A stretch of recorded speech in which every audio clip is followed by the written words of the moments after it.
Tewksbury, Massachusetts in the mid-90s was a great place to be a kid. Main Street alone was chock full of kid-friendly activities. There was an enormous outside go-kart track with a huge arcade full of the best games from the 80s and 90s. I remember spending hours playing the alligator version of Whack-A-Mole. I loved the sound they made when you hit them. Then, just down the street was Toontown. It wasn't anything special, just a typical 90s music store, but they had that cute little dog with the bandana who showed up in every commercial. Though I've long since forgotten the little guy's name, he was really cute, and whenever I'd go in to buy a new cassette, he'd be right there to greet me at the door. Out of all the places I went to as a kid, Funland was by far the greatest. They had their own go-kart track, a small one for the little kids and a larger one for the bigger kids. It wasn't as big or as fancy as the one down the street, but it was still fun. There were batting cages too, lots of them. It even had a small arcade, mostly filled with pinball machines, Pac-Man, and the always popular Simpsons arcade game. You can never go wrong with that one.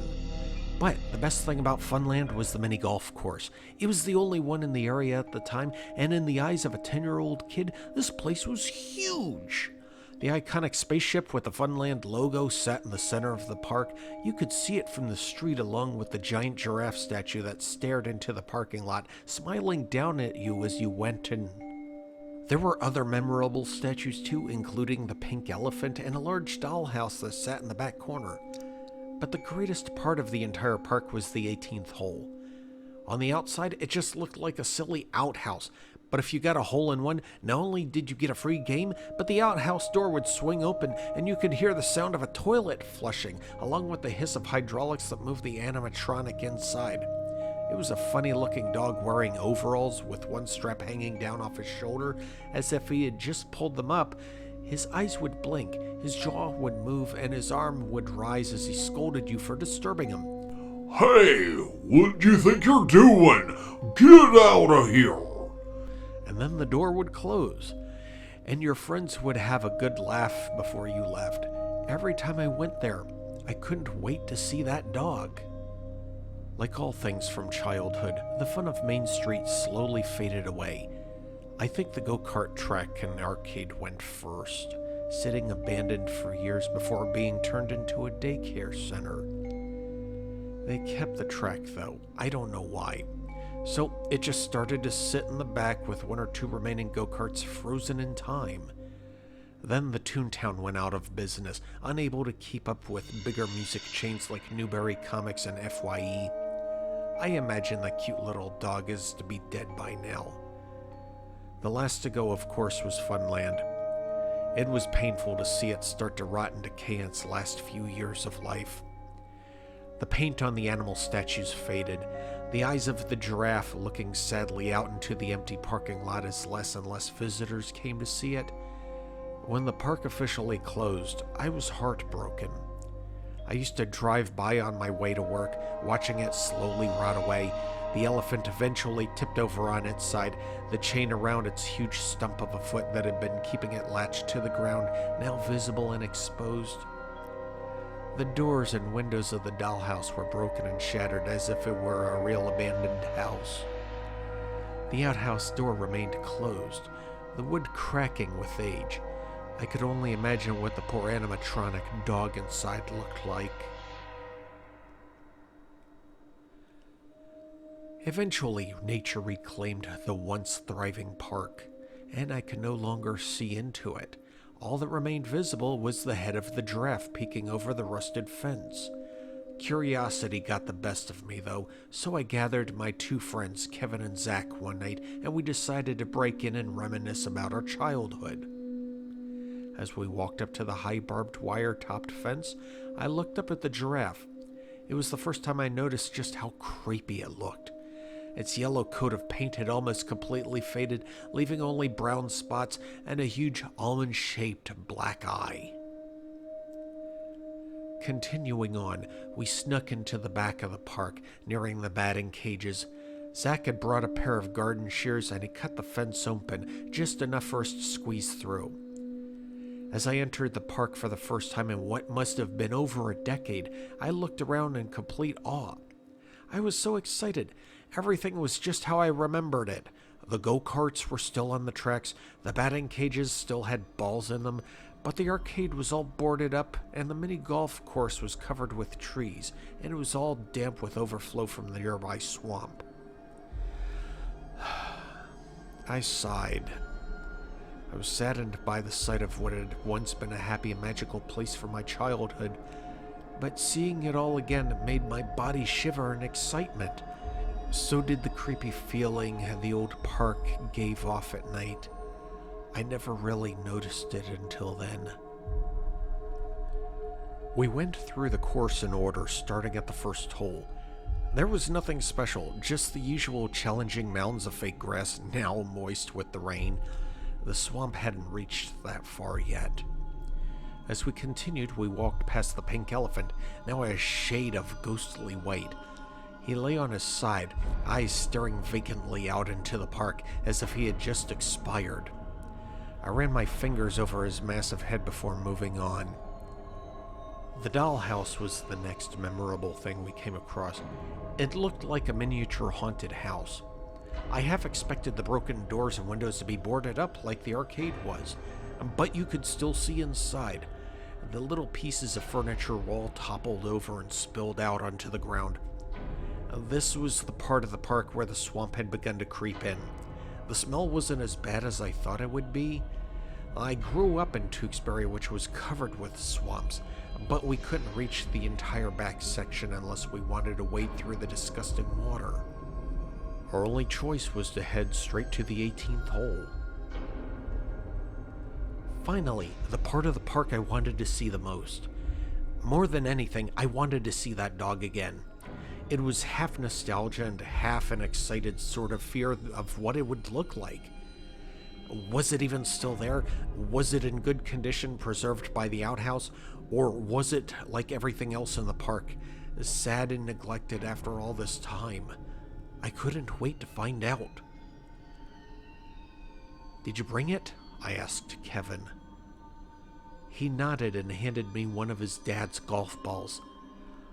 I held it in my hand, sighing deeply as I ran my thumb over the grooves. I stepped up to the outhouse and peered underneath. I knew where the hole would be. There was a sudden flash of light, temporarily blinding me. "What the fuck, Zach?" I yelled, blinking away the white-yellow spots in my eyes. "I was just trying to help," he replied moodily. "Let's just hurry up and get the hell out of here." "Yeah," added Kevin. "This place is giving me the creeps." "Not until I see him," I snapped. I'm sure I must have just sounded crazy. I was talking about the dog as if it were a person. To me, he was more than just some sideshow attraction to be gawked at.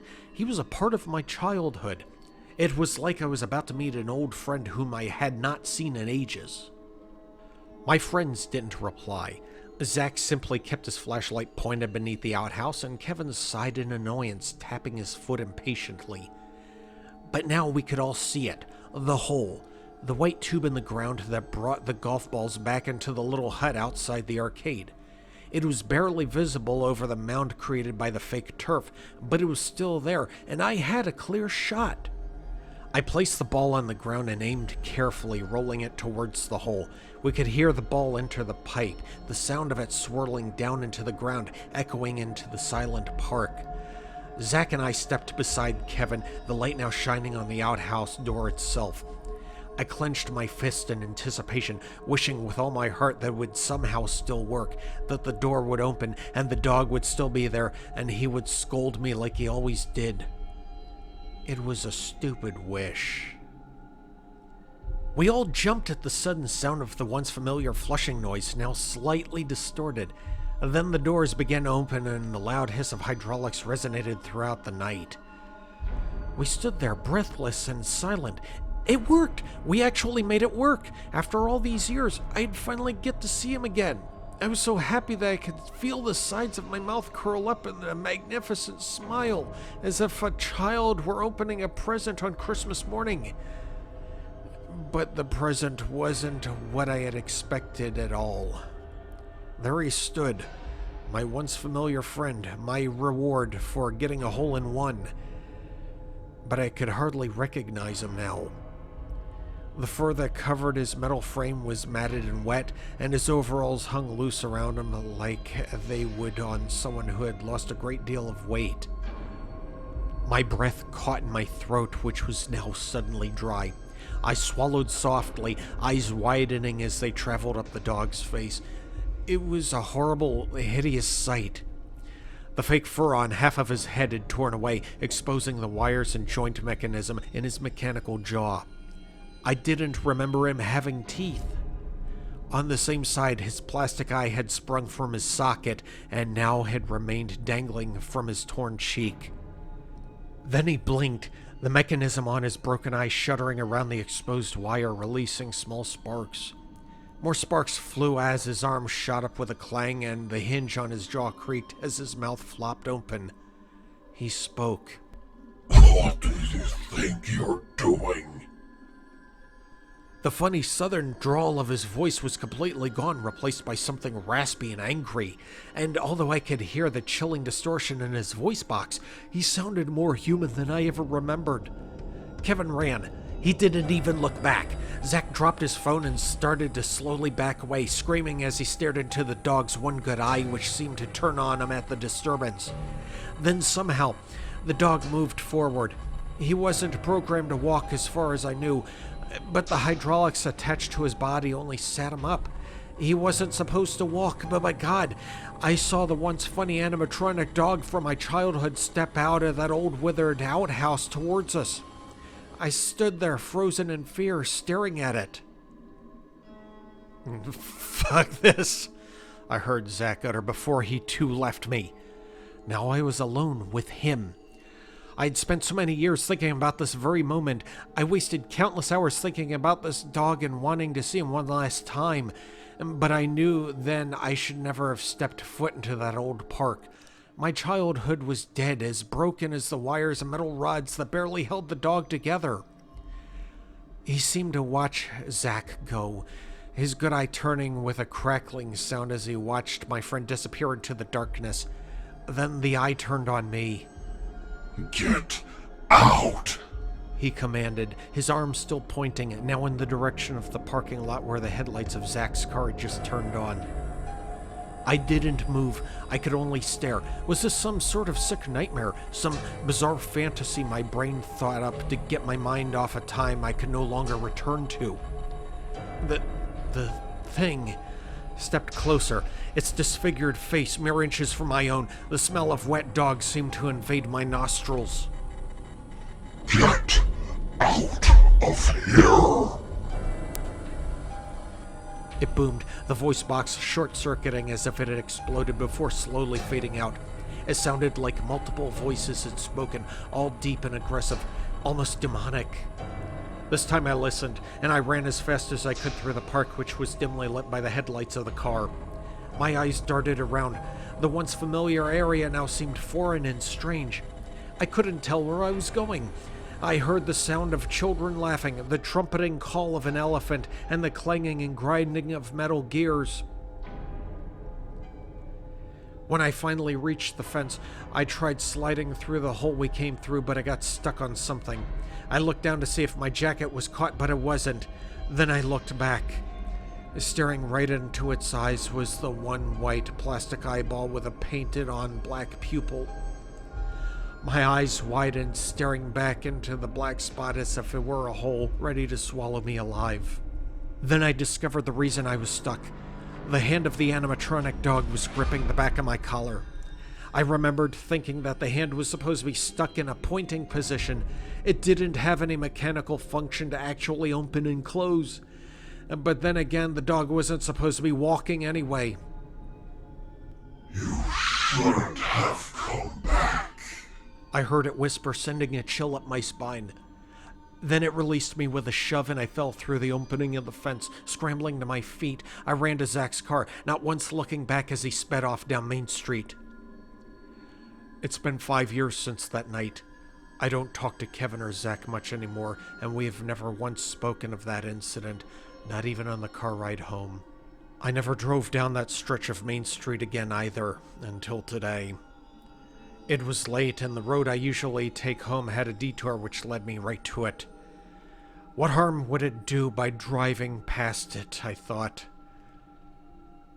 But I should have known. I tried not to look. I really did. But I just couldn't help sneaking a peek. I couldn't see much through the rain. But I noticed a large for lease sign that now hung on the fence. The giraffe was gone, or perhaps it had fallen over and was hidden under the thick brush.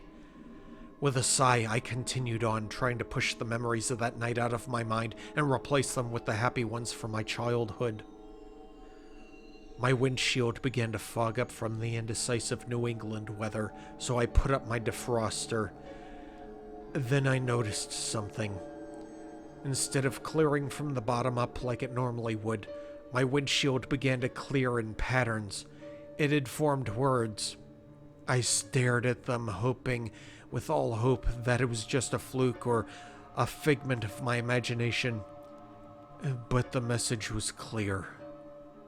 Don't come back. When the police asked what caused me to crash into the pole just outside the abandoned park, all I could do was wrap the blanket they gave me tightly around myself as I stared back toward the bushes and trees that concealed the location of the 18th hole. Dog was all I could tell them. It was that dog.